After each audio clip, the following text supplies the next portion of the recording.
Le escucharon al presidente de la comisión, José Cabascango. Ha dicho lo necesario para enfrentar el tema, la hoja de ruta y cómo lo vamos a llevar adelante. Gracias, Alexandra Valencia, muy gentil por su contribución en el superchat. Pero, y terminé con esta pregunta. ¿De qué se le puede acusar al presidente de la República? Y esa es la pregunta que le dirijo estos momentos a nuestro respetable amigo, el doctor Augusto Tandazo Borrero. ¿Cómo está, Augusto? Qué gusto saludarle a los tiempos que nos vemos. Oiga, desde antes de la pandemia, ¿no? Claro que Qué sí, bárbaro. hemos estado con esta pandemia que nos ha afectado a todos, pero A todos. eso es un gusto estar nuevamente en Ecuador inmediato para compartir este tipo de Usted, inquietudes que al ciudadano le preocupan. usted siempre es bienvenido en esta casa, señor. A Gracias. ver, le repito la pregunta.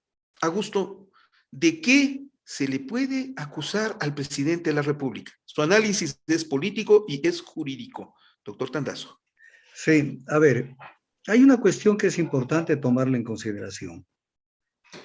El candidato a presidente de la República, en sus diferentes candidaturas que ha tenido del 2013, 2017 y 2021, por cumplimiento de la norma establecida, tenía que presentar su declaración patrimonial juramentada. Y esto se refuerza también con la aplicación de la ley orgánica para la aplicación de la consulta popular del 19 de febrero de 2017, que tuvo que ver con esta prohibición de que los funcionarios públicos y los candidatos tengan propiedades, bienes o sean directivos de empresas en paraísos fiscales. Entonces, aquí viene el primer tema. Si tenemos las declaraciones patrimoniales, si esto accede a esto a través del Consejo Nacional Electoral, la Comisión de Garantías Constitucionales ha resuelto buena parte de su camino empinado. Porque nada más tiene que cotejar esas declaraciones con la información que existe en dos elementos muy importantes. En la documentación de Pandora Papers, es por un lado importante, y la otra es la información que contiene, y de esto se habla muy poco, el Center for Economic and Policy Research, porque acá hay otro tipo de bienes, no solamente son los de Pandora. En esta otra andanada de bienes se habla de que se registraron alrededor de 144 bienes en la Florida. De tal manera que esto, y aquí aparece ya la famosa empresa Nora Investment, Estados Unidos, US. A Entonces, ver, ahí, doctor Tandazo, pregunto, si usted ha tenido acceso a la declaración juramentada del presidente Lazo, ¿y por qué es importante esa declaración juramentada? es importante porque él no puede dar retro, A porque ver, lo que él ya dijo ya está oleado y sacramentado. Entonces, ¿por qué lo cito? ¿Por qué lo cito? Porque en el caso hipotético, pero muy sospechoso, de que tengamos aquí alguna cuestión que no calce entre los bienes declarados y los bienes que tiene a su nombre, y de eso vamos a hablar inmediatamente después, entonces él está cayendo en perjurio. oh, Está cayendo en perjurio. a ver, 270 del Código Orgánico Integral Penal, ya, correcto. que dice, sobre el perjurio, dice, de igual modo, estoy leyendo textualmente la ley, aquí no estamos inventando nada. De igual modo se comete perjurio cuando a sabiendas se ha faltado a la verdad en declaraciones patrimoniales juramentadas Ya. o juradas hechas ante notario público, que es exactamente este caso. Si allí hay algo que no calza, el hombre está en un severo problema, porque además esto es prisión de 3 a 5 años. Mínimo Es 3 decir, años. perdón, tenía que haber declarado todo es que los bienes en paraísos fiscales, los bienes particulares, los bienes a nombre suyo, los bienes a nombre de su esposa y sus hijos, los bienes en patrimonio familiar, los bienes en compañías, los bienes pertenecientes a otro tipo de instituciones. ¿Ese es el todo? Ese es el todo, pero en cualquier lugar del mundo. Y Ah, vamos. aquí viene el tema. Tiene que ser en cualquier lugar del mundo. Pero entonces, hagamos un pequeño repaso para ir así matizando e ir haciendo un paneo de esto. Cuando se habla de estos bienes, se habla primero de un broker, que es Trident Trust, que es un broker que ofrece, entre otras cosas, en su página web, privacidad a sus clientes. Entonces uno dice privacidad, ¿y para qué privacidad? Precisamente para que la gente no pueda encontrar el origen de las fortunas. Ya. Eso en un lugar. En otro lugar, se dice que el de los 14 bienes que tenían paraísos fiscales, que él se deshizo de 11 bienes. Se deshizo. Pero entonces, perdónme que voy a utilizar un lenguaje a veces un poco muy directo. O sea, esos 11 bienes no se pudieron haber hecho humo, primera cuestión. Porque no es que se deshizo y entonces botó a la calle de pronto los billetes, botó a la calle las escrituras de esas compañías. No, no. No fue así. Esos No, fueron no fue así. transferidos. No, no, esos no fueron anulados ni desaparecidos. Esos bienes, los 11 bienes que tenía en paraísos fiscales, que dan 3 de los cuales voy a hablar después. De esos 11 bienes, él, con el asesoramiento de Trident Trust, lleva a Sioux Falls, Dakota del Sur, lleva estos bienes y los transforma. Los transforma en dos fideicomisos. En dos fideicomisos que son el Liberty Trust y el Brethren Trust. Entonces, esto es importante. ¿A nombre de quién están estos fideicomisos? Porque no es que se hicieron humo, pues. Pero viene una constante que ya es preciso irla comenzando a fijar, mi querido Francisco. Que es la primera.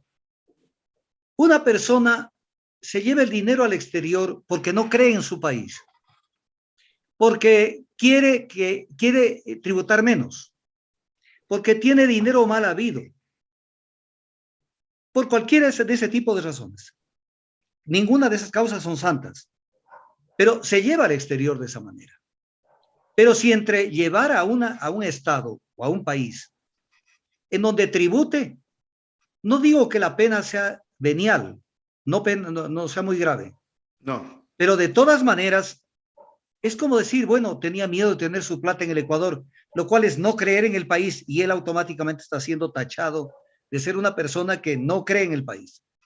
Pero bueno, digamos que llevó esto a un país X y con cuentas totalmente abiertas.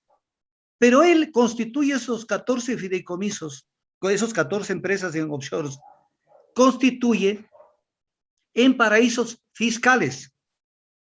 Entonces, conclusión, la primera, la más suave, la que menos tiene, es la menos erosiva.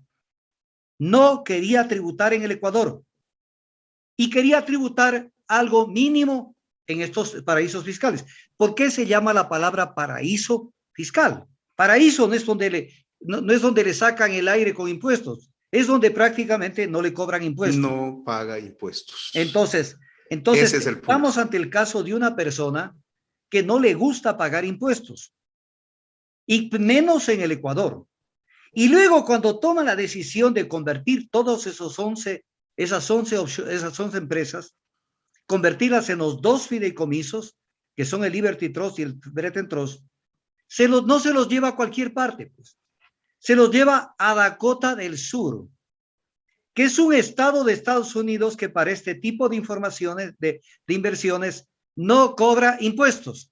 Entonces ya tenemos una constante en su forma de actuar. Inicialmente tuvo en paraísos fiscales para no pagar impuestos. Y ahora se llevó a Dakota del Sur para no pagar impuestos. Por lo tanto, no quiere pagar impuestos.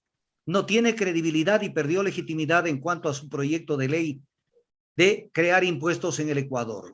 Pero de eso quiero hablar más adelante. A ver, primero perfecto. déjeme agradecerle a Walter Valverde Galarza y a Jorge Zambache. Gracias, queridos amigos, por su gentil aporte con nosotros en nuestro superchat. Muy amables. Lo otro, gracias por las conexiones de diverso tipo. Nos están mirando muchísima gente. La verdad es que estoy gratamente sorprendido. Usted convoca, doctor. Usted convoca. A ver. Ese es el punto. Primero, no se declara. Segundo, no se tributa. Tercero, no se dijo la verdad. Cuando digo no se dijo la verdad, es para la presentación de la candidatura. ¿En qué medida todo esto influye en la presentación de la candidatura de Guillermo Lasso previo a ser presidente de la República y previo a las elecciones? ¿Cuánta incidencia tiene en ese sentido? Doctor Augusto Tandazo Borrero. Es que usted ya tocó, ya prácticamente me puso que ponga el dedo sobre la llaga. Pero es que toca, pues. Pero toca. Claro, o sea, no hay más. No hay más, o sea, no hay más sobre este tema. Entonces, cuando estamos ante este caso, entonces tenemos que recordarle al país, porque esto va a arrastrar a Raimundo y todo el mundo, este tema. Tenemos que recordar que en su momento, el 26 de septiembre del 2020, UNES impugnó la inscripción de la candidatura de Guillermo Lasso ante el Consejo Nacional Electoral.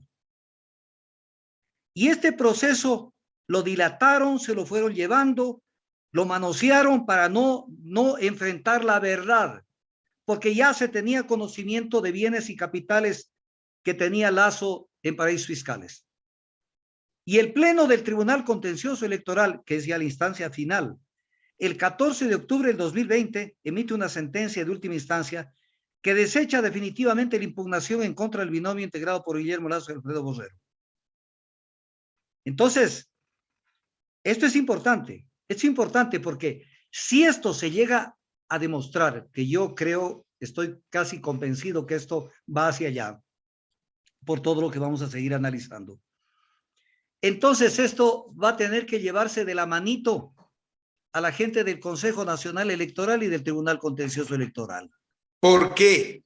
Porque ellos tenían que atender el pedido de impugnación de UNES y no limpiarse con ese pedido y no decir que sencillamente no se ha presentado adecuadamente el tema y que no tenían la suficiente información. Esto es una cachetada al Tribunal Contencioso Electoral y al Consejo Nacional Electoral.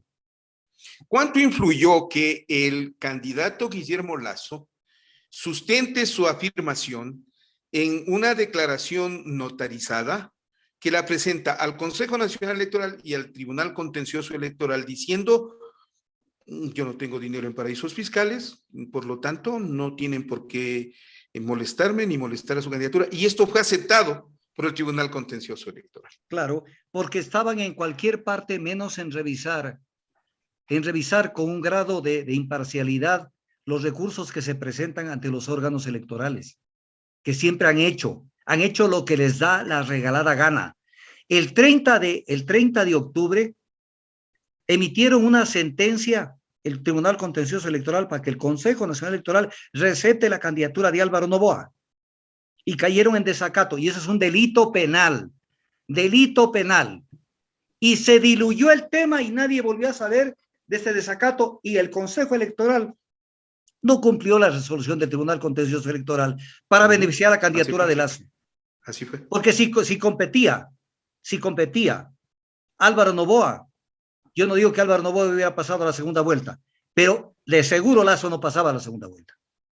Porque con que le quite 10 puntos, él ya no pasaba a la segunda vuelta. Y entonces, esto tiene que, si nosotros no logramos que con esto definitivamente limpiemos el Ecuador de varias lacras que tenemos, no vamos a ningún lado. Y entonces, esos órganos electorales, que un día dicen una cosa, otro día dicen otra cosa, que se contradicen entre ellos mismos, esto no puede seguir soportando el Ecuador, porque no da ninguna garantía para todo lo que se venga. Ahora, sobre estos dos fideicomisos, si me permite, Francisco, continuar con la idea.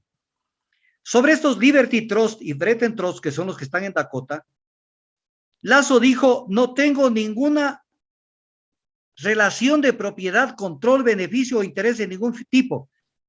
Querido Francisco, tenemos que otorgarle una condecoración y hacerle un monumento en Guayaquil a la filantropía de Lasso. O sea, constituyó dos fideicomisos que no tienen ninguna relación con él. Entonces aquí tenemos que llamarlo a Vladimir Álvarez Grau para preguntarle: ¿dónde está la plata? ¿Qué hizo con esto? ¿Dónde está su familia respecto de esto? ¿Dónde está su familia?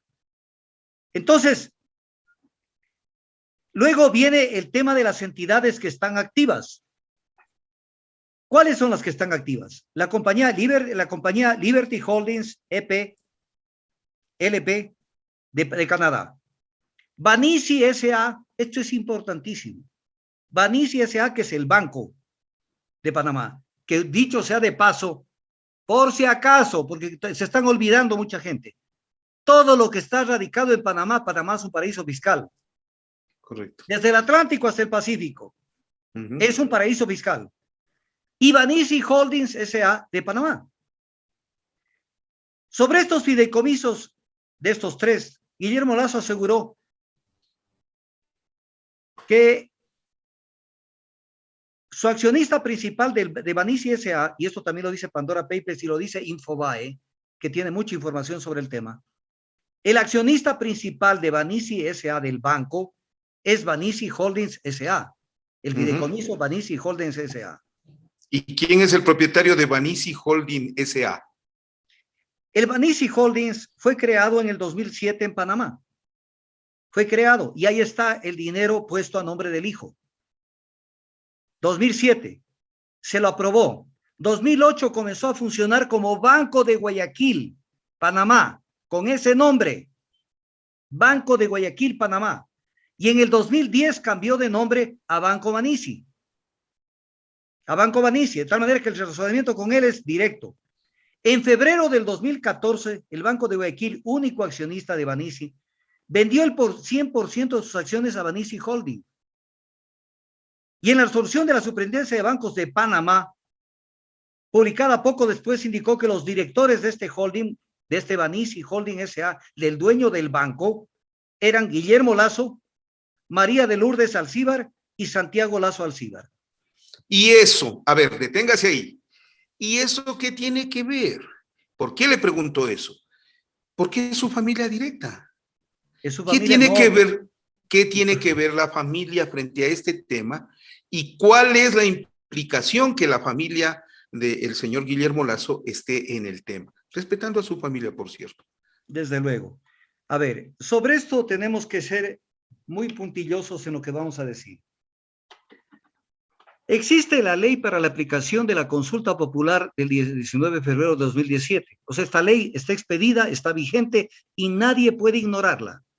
Y lo que es más importante de esta ley, mi querido Francisco, es lo siguiente. Que no hay que analizar nada, pues, porque cuando uno está ante un caso, queda la nebulosa, al menos cuando hay delitos abiertos o infracciones abiertas, en donde uno dice, ¿y ahora qué será, cómo será de sancionarlo? Esta ley es clarísima y señala cuáles serían las prohibiciones, cuál sería la sanción en el artículo 8, que es la destitución del cargo. O sea, aquí no hay nada que pensar, no hay nada que decir, pero está muy duro, no.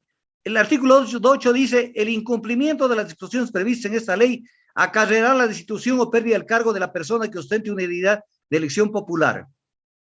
Y en el artículo 9 de la misma ley, habla de manera concreta cuando se trate del presidente de la República.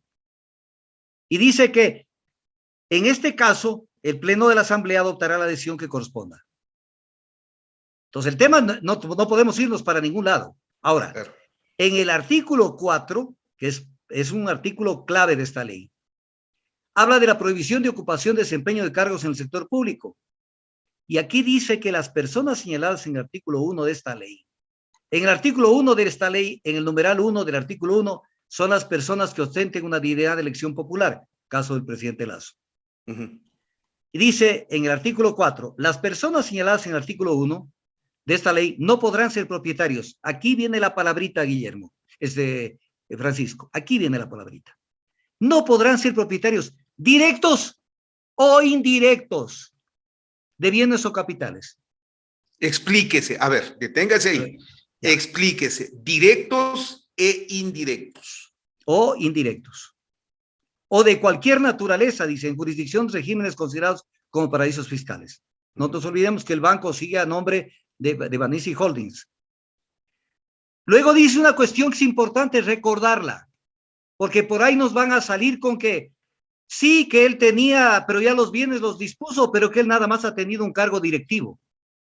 Dice el artículo 4, tampoco podrán ostentar condición de directivos en sociedades establecidas, constituidas o domiciliadas en tales jurisdicciones o regímenes.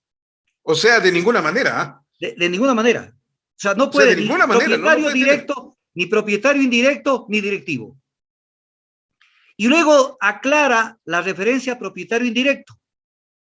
Son, dice, la participación en capitales bajo condición de socios, accionistas, constituyentes, beneficiarios o cualquier otra modalidad. Le explico por qué, mi querido Francisco. Porque muchas veces en estos fideicomisos los ponen a nombre de Juan Piguave. Pero en la parte chiquita del fideicomiso dice, los réditos de este fideicomiso van a parar a nombre de Pedro Pilataxi. Entonces, no solamente hay que ver quién es el propietario del fideicomiso, sino los beneficiarios. O cualquier otra modalidad respecto de cualquier tipo de derechos representativos de capital en sociedades. Entonces, el tema, ahí se van poniendo la soga al cuello. La referencia a propietario indirecto, dice la ley, aplica cuando el sujeto obligado sea quien tenga legal, económica o de hecho el poder de controlar la propiedad en cuestión, así como de utilizar, disfrutar, beneficiarse o disponer de la misma. Luego dice, aquí está un inciso pepa del artículo 4 de esta ley. Se presume la propiedad de bienes o capitales en aquellos casos en los que el cónyuge, persona con quien mantenga unión de hecho, es otro caso, o hijos no emancipados de la persona obligada, sean propietarios de bienes o capitales conforme lo establecido en este artículo, salvo prueba en contrario que demuestre que la propiedad de tales personas no obedece a tramas de evasión, de prohibición contenida en esta ley. Ya, ahí un momento. Primero, déjeme agradecerle a Raúl Arenillas. Gracias, Raúl. Qué amable es usted en apoyarnos a nuestro superchat en Ecuador Inmediato. ¿Por qué le pido que se detenga? No puede, directa o indirectamente, no puede ser beneficiario, no puede ser autoridad y no puede transferir a su familia. No puede. No puede transferir a su esposa, no puede transferir a sus hijos. A ver, ¿por qué no puede? A ver, porque la disposición transitoria primera de la Ley Orgánica para la aplicación de la consulta popular del 19 de febrero del 2017 dice de manera expresa, comillas, no será válida la transferencia en favor de sus parientes hasta el 4º grado de consanguinidad y 2º de afinidad o a nombre de terceros vinculados a aquel. Entonces, no tiene por dónde irse.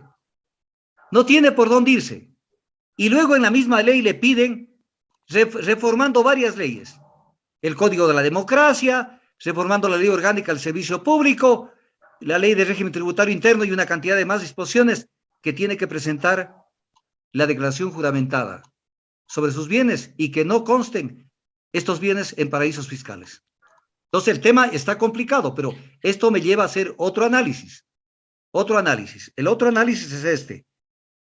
¿Qué es lo que pasa en el caso del presidente Lasso? En el caso del presidente Lasso, y que puede pasarle en el caso de cualquier persona, la sociedad conyugal, la sociedad de bienes, se contrae con el hecho del matrimonio. En ese momento, la sociedad de las dos personas se convierte en una sociedad común de bienes. Voy a poner un ejemplo muy entendible. Digamos que una pareja va a comprar un carro, el marido, y lo pone a nombre de él. No es que es a nombre de él. Está a nombre de él en el papel, pero si quiere transferir ese carro, le van a pedir la firma de la esposa, porque es un bien de la sociedad conyugal. Es un bien de la sociedad conyugal. No es un bien que si puso estos bienes en Trident Trust y en Brethren Trust, en Liberty Trust, perdón, y en Brethren Trust, en Dakota, los puso a nombre de su esposa, a nombre de su hijo, no es que no son de él, son de él, porque no hay separación de bienes, no hay disolución de la sociedad conyugal. Porque incluso el 153 del Código Civil dice, a falta de pacto escrito, que vendrían a ser las capitulaciones matrimoniales, se entenderá por el mero hecho del matrimonio contraída a la sociedad conyugal. Tal manera que el haber de la sociedad conyugal, en el 157 del Código Civil, se refiere hasta la última aguja que los dos hayan comprado, el uno o el otro. Todo ¿por qué? va al haber social. Exacto, pero ¿por qué tiene esa definición y bajo qué disposición no pudo haber constado? Usted me habla de la famosa disolución de la sociedad conyugal. ¿Por qué, doctor Augusto Tandazo Borrero? Porque yo no creo que él tenga disolución de la sociedad conyugal por varias razones. Hay dos opciones. Pongamos la alternativa A y la alternativa B. Si él hizo ante notario público la disolución de la sociedad conyugal, está revelando que estaba ocultando sus bienes a nombre de su esposa luego de haber disuelta su sociedad conyugal, lo cual sería gravísimo, gravísimo, porque se demostraría la forma como él actuó tratando de ocultar, darle lo que se llama en este tipo de operaciones, darle opacidad, darle oscuridad a las transacciones. Pero si no hizo la disolución de la sociedad conyugal, es todavía más grave. Porque lo que está registrado a nombre de María de Lourdes Alcíbar y de su hijo son bienes de Guillermo Lazo Mendoza. Punto. No tiene para dónde irse. Entonces, esto es una cosa que generalmente muchas personas las cometen, meten las de andar. Cuando ponen los bienes de la esposa o del esposo, según sea el caso, pretendiendo que de esta manera nadie se dé cuenta de que eso es de los dos, es de los dos. Son bienes exactamente de los dos. Son bienes de Guillermo Lazo Mendoza. Pero además, esto no se pudo haber hecho humo como no se pudo haber hecho humo todo lo que es Banisi Holdings S.A., que es clave para tratar este tema. Porque los que manejaron Banisi Holdings son Miguel Macías y una señora Touris, vinculados al Banco de Guayaquil, y que recién en el 2018 los hicieron desaparecer para que no quede la huella de cómo es que esta gente estaba vinculada a este fideicomiso. O sea, esto huele, pero así desde todo punto de vista. Incluso la ley esta nos habla de lo que es, incluso no solamente la ley, sino el léxico internacional. ¿Qué es un paraíso fiscal? Es un tax haven, que se lo conoce, es un refugio fiscal. ¿Por qué es un refugio fiscal? Primero, porque ahí no te encuentran dónde tienes la plata. Hemos tenido que pasarnos cuántos años para entender dónde está el dinero de Guillermo Lazo. Y segundo, porque ahí no se paga impuestos y hay la confidencialidad de los registros. Pero en la industria offshore se considera como beneficiario al dueño real de la compañía, real, no al ficticio. Uno de los datos mejor guardados y con mayor reserva en los llamados paraísos fiscales es lo que llaman ellos el Ultimate Beneficial Owner. Es la última persona. La última persona. Entonces, ¿qué se hacen? O sea, esto con una buena investigación, que para eso no necesitan gran cosa. Lo que necesitan es probar a nombre de quién está Liberty Trust, Bretton Trust en Dakota del Sur y además en Panamá, entender a nombre de quién están en Canadá, a nombre de quién está una empresa. En este caso, la de Canadá vendría a ser Liberty Holdings LP. En Panamá, Banisi S.A. y Banisi Holdings S.A. Se acabó, chao pescado. A ver. Porque con eso, no solamente que cabe la inmediata destitución del presidente de la República por mandato de la Ley Orgánica para la aplicación de la consulta popular del 19 de febrero del 2017, que ya se están haciendo los locos más de una persona. ¿En qué sentido? Hoy de mañana le escuché en una entrevista a una persona que decía, pero en la Constitución yo no veo esta causal, pero está en la ley, pues. Pero está en la consulta. Y está en una ley que no es una ley cualquiera, sino que es una ley cuyo espíritu, cuya esencia nace de una consulta popular. Entonces esto no es así nomás. Tiene superioridad, tiene superioridad. Y entonces está claramente establecido lo que se considera en derecho a determinada infracción corresponde determinada sanción. No hay que pensar. Si esto se comprueba, no hay nada que hacer. Pero además, con el agravante de que esto calificaría como un tema de perjurio, y al ser un tema de perjurio, no solamente eso, sino que tiene que la Fiscalía iniciar la indagación penal y ante un tema de flagrancia, porque es flagrancia, pues tendría que emitir las órdenes de captura inmediatamente luego de la destitución. Así es que el tema es claro.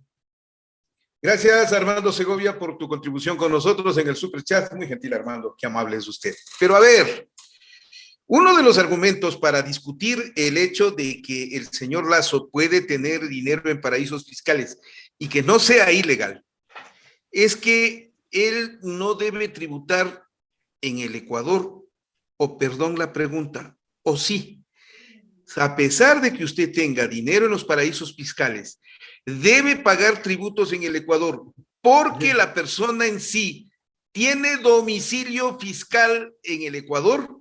Sí, Pregunta, ¿y por qué no constan esas declaraciones en los paraísos fiscales, en la tributación, en el servicio de rentas internas? Doctor Augusto Tandazo. eso es así, exactamente como usted dice, Francisco. Es exactamente. O sea, él tenía que tributar acá. Primero, en orden cronológico, declarar y tributar. Si no declaró, cayó en perjurio. Y si no tributó, igual. O sea, en cualquiera de los casos, él tiene una situación demasiado difícil. Y le quiero recordar algo que es importante, porque en esto hay que ver el cristal desde varios ángulos. El diario El País de España reseñó en estos días, dijo, Lasso, con comillas, la información del diario El País. Lasso tiene una empresa llamada Banisi Holdings S.A., que es la propietaria del citado banco, del Banco de Panamá. Como él mismo reconoció ya en 2016, que dijo en 2016, comillas, lo dice el diario El País, tengo un banco en Panamá constituido en forma transparente. Sí, está en forma transparente, pero está en un paraíso fiscal. Porque lo mantuvieron y lo mantienen hasta el día de hoy. Hasta el día de hoy, 16 de octubre de 2021, está funcionando Banisi Holding, Banisi S.A., el banco en Panamá. Y el propietario es Banisi Holdings. Entonces, y el diario El Comercio, que les quiero recordar un tema muy importante, el 5 de abril de 2016, mira la fecha, Francisco, dijo, comillas, la única empresa panameña activa se llama Banisi Holdings S.A., propietaria del Banco Banisi. Así respondió Guillermo Lasso, dirigente de Creo, sobre sus inversiones en Panamá. Primero, esto es una mentira, y voy a explicar por qué es una mentira.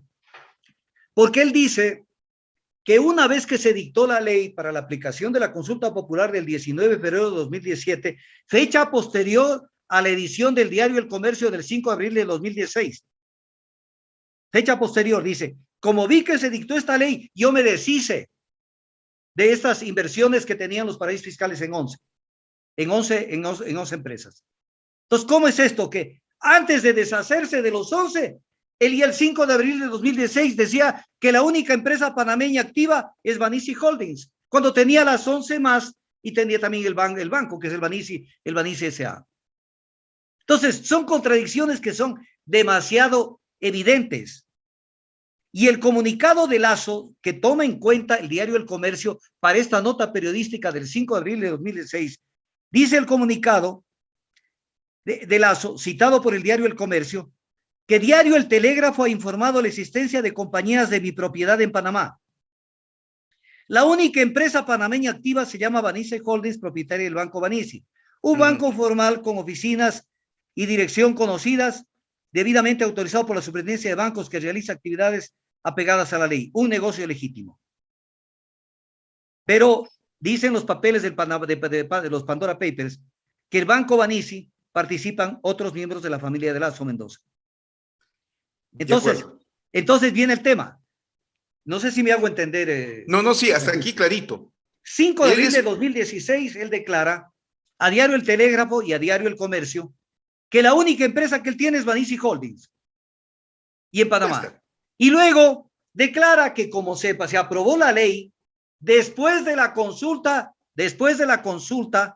que se realizó sobre este tema, como se realizó esta consulta, entonces que él se deshizo. O sea, ¿en cuándo?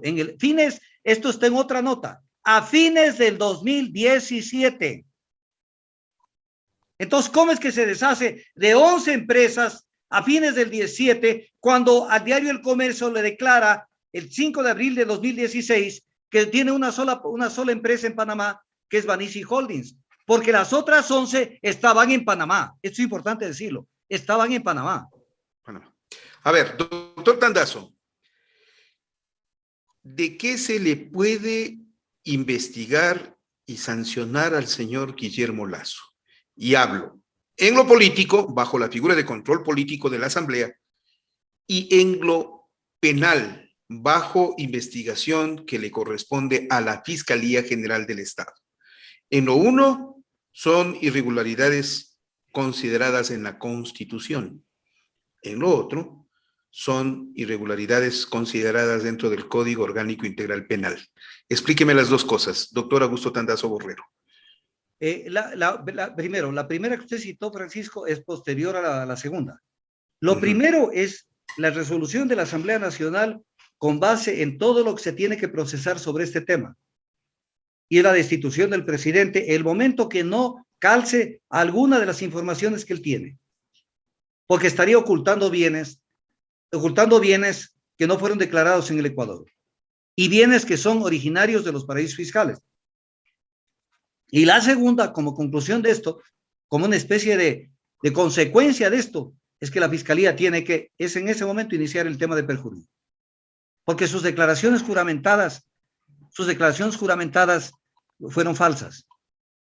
Es más, cuando aparece esto de la consulta popular del 19 de febrero de 2017, ya Lasso declaró que esto lo estaban haciendo como una especie de persecución en su contra, porque de esa manera quieren a él nulitarlo para que no sea candidato. O sea, él tenía pleno conocimiento, pero voy a decir otra cosa adicional, Francisco. Independientemente de esto que él nos quiere contar este cuento que no se lo vamos a creer, de que fines del 2017 se deshizo de los 11 empresas, porque se quedaron 3 vivas, y además esas 11 empresas las pasó a nombre de su familia en un estado de Estados Unidos donde no se paga impuestos, que es Dakota del Sur. Aparte de esto, porque él nos está tomando del pelo, lo voy a decir lo siguiente. Él le dice al Ecuador con un candor, pero un candor fabricado. Yo cuando me enteré de que se aprobaba esta consulta, más o menos como que se curó en Lozano, y mejor decidí desaparecer estas empresas, deshacerme de estas empresas y punto. Entonces recién conoció los frutos del árbol del bien y del mal en el 2017. Pero le quiero recordar a Guillermo Lasso, a Francisco Herrera y a los que nos están escuchando que de los paraísos fiscales y de su actividad perniciosa no se viene hablando hasta a partir del 2017. Se viene hablando muchísimos años atrás a través de todo lo que ha actuado la OCDE, la Organización para la Cooperación y el Desarrollo, y Gafi, el Grupo de Acción Financiera Internacional, diciéndole a todo el mundo con cifras, con una cantidad de información, cuánto es lo que se llevan a estos paraísos fiscales, las empresas y las personas, para no tributar, causando un perjuicio. ¿A quién?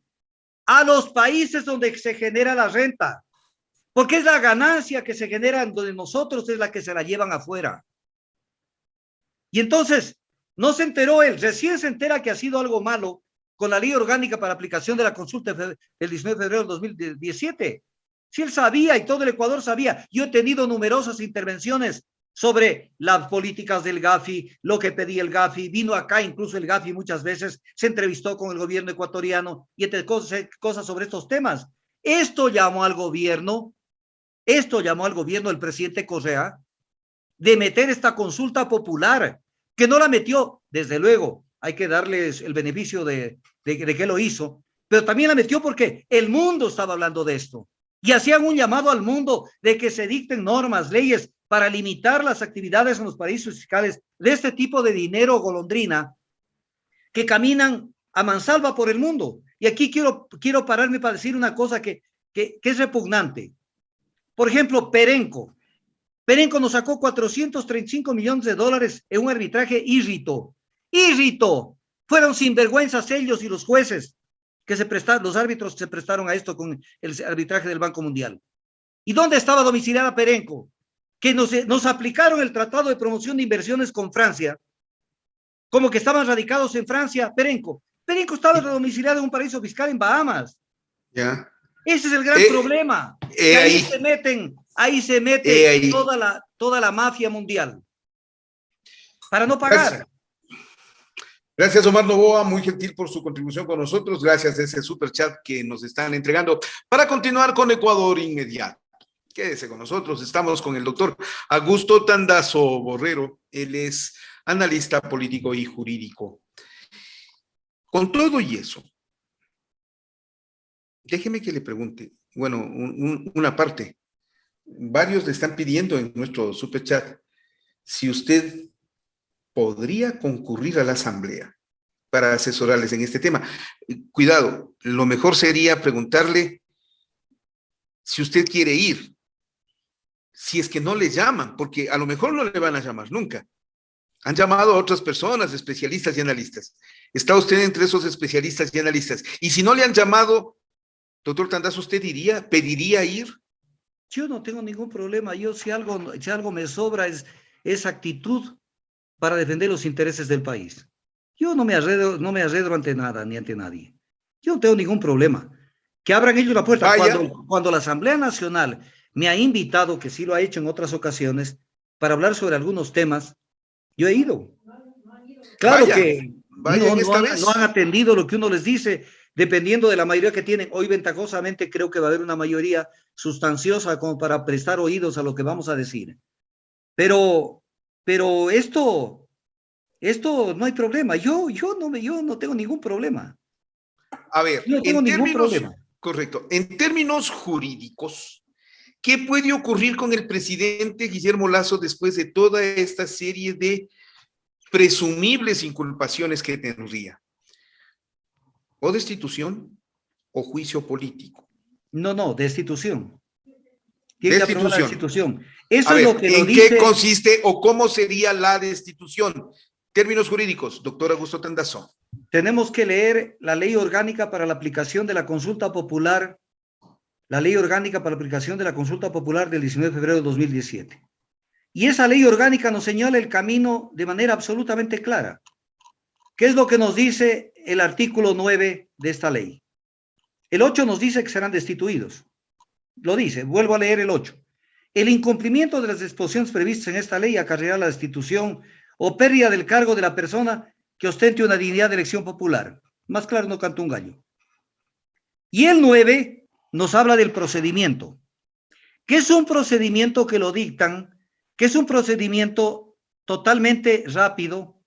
No es un procedimiento para que esto se lleve mucho tiempo.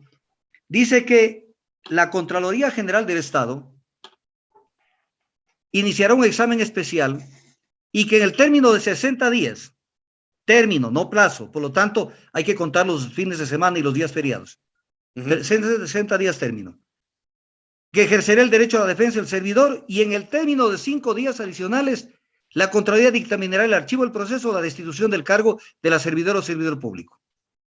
Pero cuando se trate de servidores públicos de elección popular, la Contraloría remitirá el expediente con la destitución a la Corte Constitucional para que en el término de 10 días se pronuncie, no sobre cualquier cosa. Aquí quiero alertar, porque ya escuché a algún analista de los que siempre están buscando que le voten alguna migaja de la mesa.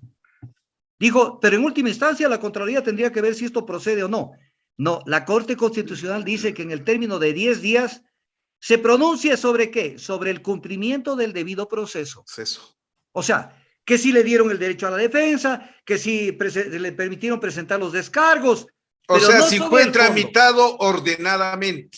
Nada más, pero no es que la Corte tiene el sartén por el mango y mañana salga al estilo de la Corte y diga, no cabe la destitución. Entonces y luego dice, cuando se trate del presidente de la República, vicepresidente de la República y asambleístas, la resolución ratificatoria de la Corte Constitucional servirá para que el Pleno de la Asamblea adopte la decisión que corresponda conforme a la ley. La ley dice destitución, la Asamblea no tiene para dónde irse. Es decir, Asamblea Nacional o Contraloría. Asamblea Nacional o Contraloría. ¿Y qué puede hacer la Fiscalía? ¿Puede intervenir de oficio o necesariamente tiene que esperar la resolución de la Asamblea o la investigación de la Contraloría? Doctor Augusto Tandazo. La Fiscalía General del Estado, y esto es importante decirlo porque muchos años nos tomó del pelo la Fiscalía General del Estado. La Fiscalía General del Estado, por norma constitucional, puede actuar de oficio o a petición de parte. No necesita que le mande nadie nada. Cuando ella conozca lo que se conoce en derecho, una noticia criminis, automáticamente deberían haber, lo que hicieron en Chile. En Chile abrieron la indagación penal inmediatamente. Lo que pasa es que aquí todavía no se lo juzga a Moreno por INA Papers y ya nos cayó Pandora Papers y la fiscalía todavía no evacuó el tema INA Papers y todavía estamos esperando para ver quiénes son los beneficiarios de la empresa Recorsa que se nutrió de dinero de Sino Hydro Corporation y que parte de ese dinero fue para amoblar el departamento en Europa de Lenín Moreno.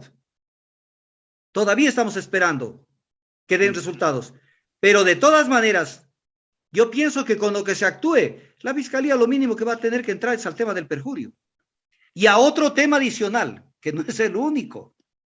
Cuando las declaraciones patrimoniales juramentadas, aparte del perjurio, no calzan con la información, se presume enriquecimiento ilícito.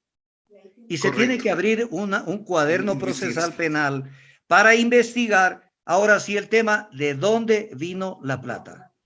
Enriquecimiento ilícito privado.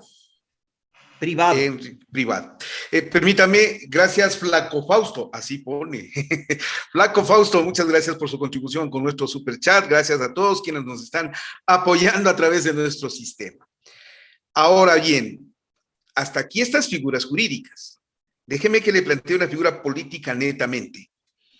El presidente, algunos de sus voceros y algunos de sus analistas hablan de la posibilidad de una muerte cruzada por impedir el trabajo de la presidencia desde la Asamblea, por la obstrucción.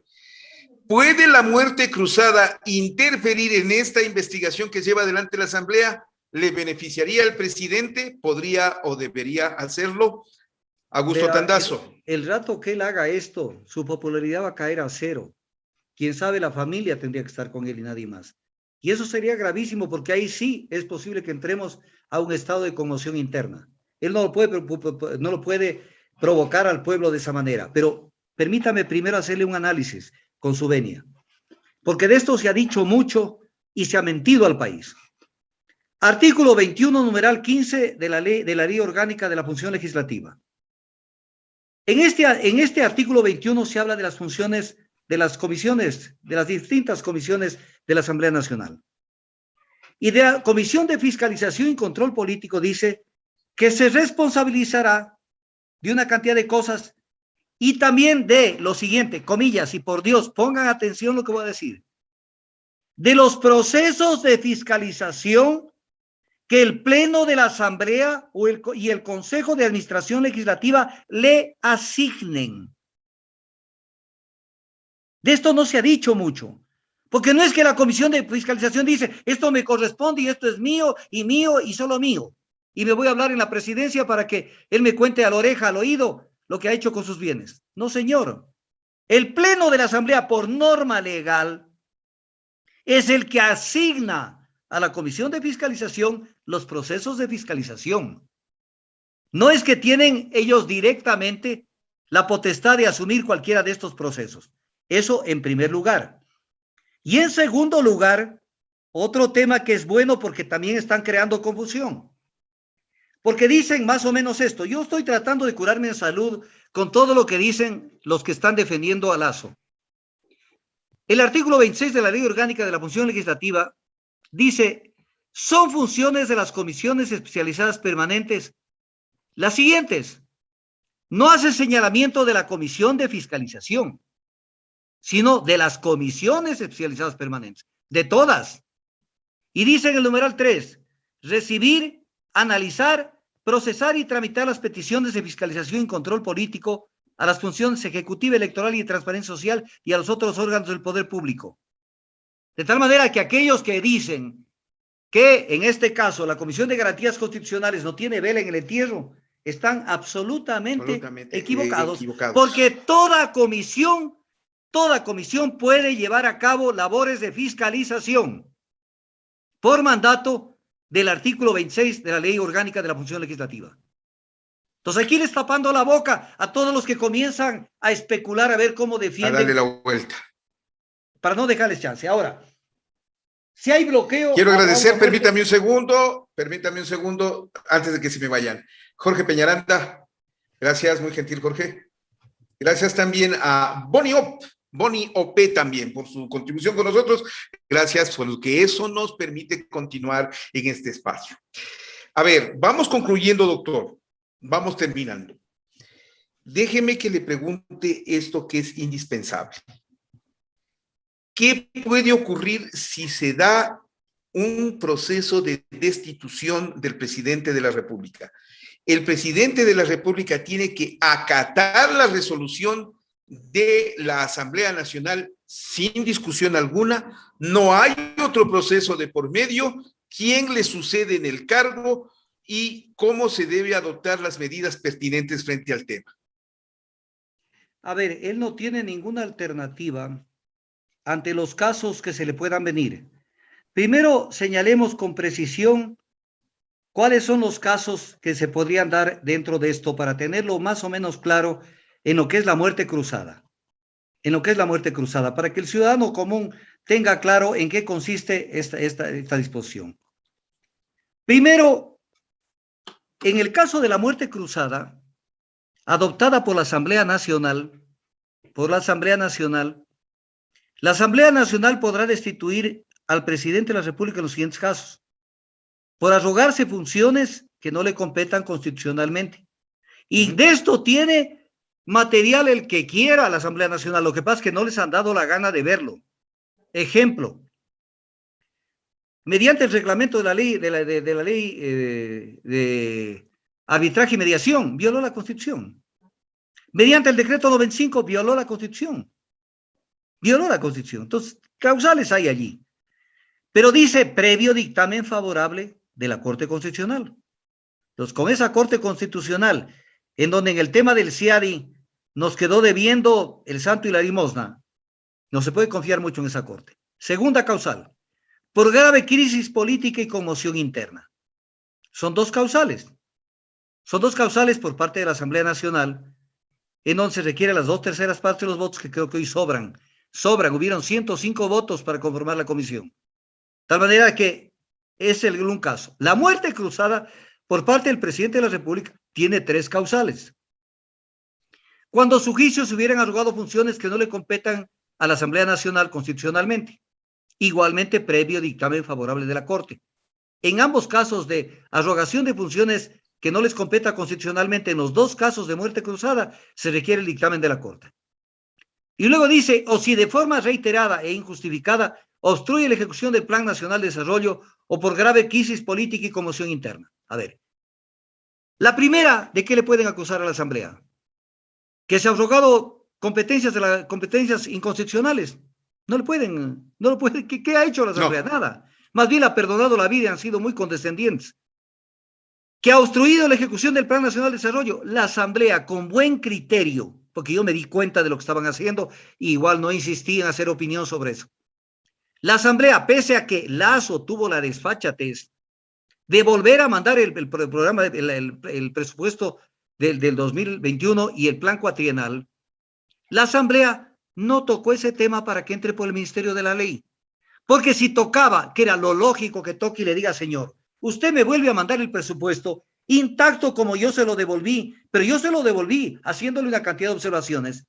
Entonces el presidente podía agarrarse de eso: me están obstruyendo la ejecución del Plan Nacional de Desarrollo. No tiene de dónde cogerse. Tome, señor, su presupuesto, busque financiamiento y vea qué hace con esto. Correcto. Y el último tema es grave crisis política y conmoción interna.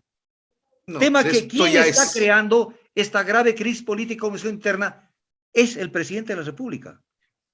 Por eso gracias a Iván Salazar Tello. Permítame, solamente les agradezco antes de que me desaparezcan. A Iván Salazar Tello, gracias, muy gentil. A Boniop, como le había comentado, y también muy gentil a Manuel Eduardo. Gracias, Manuel Eduardo, qué gentil es usted, qué amable por apoyarlos.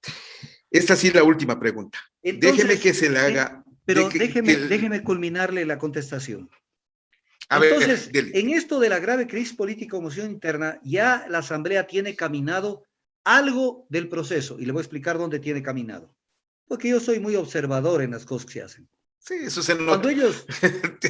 Cuando ellos toman la resolución de mandar a la Comisión de Garantías Constitucionales este tema, en la redacción de la resolución dice: porque este es un asunto de conmoción social.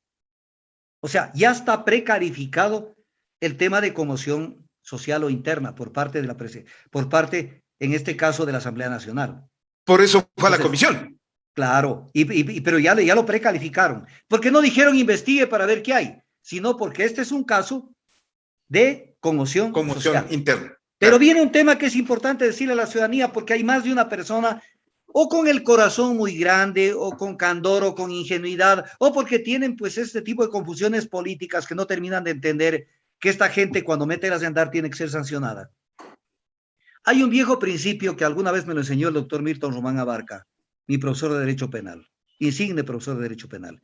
Y él nos explicaba y decía, verán, cuando la sociedad, vamos a poner un ejemplo, decía en el pasado, condenaban a la horca a una persona, no es que la sociedad era la que lo llevó a la horca. El que se fue a la horca fue el delincuente o la persona que cometió algún tipo de conducta punible que lo llevó a la horca. Porque aquí se confunde la gente. ¿Por qué lo han sancionado de esta manera? Él se sancionó de esa manera. Él creó las condiciones. Él está creando este caos interno. Él lo está creando. Porque no es que le están creando. Y me parece acertado cómo están actuando los medios políticos en el Ecuador, porque no están cayendo en la provocación, no están cayendo en la provocación para que se vea algo que dicen los editoriales de algunos medios de comunicación masivos. Hay un bloqueo de lado y lado. La Asamblea no lo está bloqueando. No le La ha Asamblea bloqueado. le está diciendo, por ejemplo, en el caso de la Ley de Creación de Oportunidades, mándeme, pero cumpla con el 140, con el 136 y el artículo 56 de la Ley Orgánica de la Función Legislativa. No puede mandarme un paquetazo que tiene que ver con montonera de leyes que no tienen unicidad en la materia. Entonces no es que lo están persiguiendo, le están diciendo, oiga, ¿qué no sabe leer y escribir? Cumpla con la Constitución y la ley. Para yo poder tramitar su proyecto, aprobarlo, negarlo o reformarlo. Pero primero tengo que calificarlo. Para que entre tiene que pasar por un filtro. Y ese filtro es la competencia que tiene el CAL, el Consejo de Administración Legislativa, para calificar el proyecto de ley. Entonces él no para de victimizarse. Yo tengo esta impresión, Francisco, que le quiero compartir. El presidente sabe que está caído.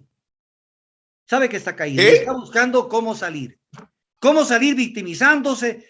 Hoy por último dijo ya como una derrota total. Dijo, bueno, y si me ganan en las próximas elecciones, pues tendrá que venir la gente de Correa y no me responsabilizarán a mí. O sea, él ya como que dice, porque además sabe que ganó, como en las carreras de caballos, ganó con una nariz las elecciones, y luego de que él no aceptó, incumpliendo su palabra de que se abran las urnas en 17 provincias en el Ecuador, que se comprometió en la cara de los miembros del Consejo Nacional Electoral.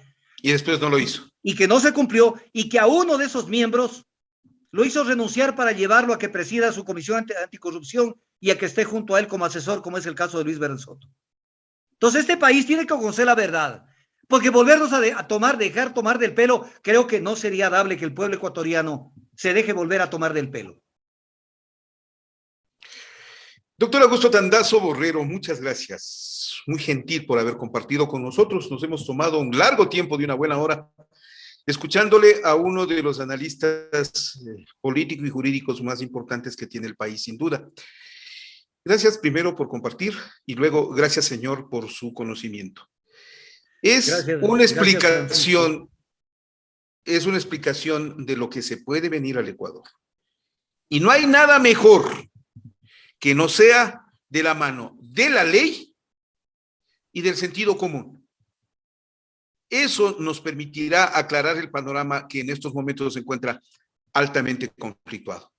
Augusto Tandazo, señor, siempre un honor compartir con usted y le garantizo que no va a ser la última, de eso sí le aseguro, porque como van las cosas, quiero contar con su criterio, usted lo sabe.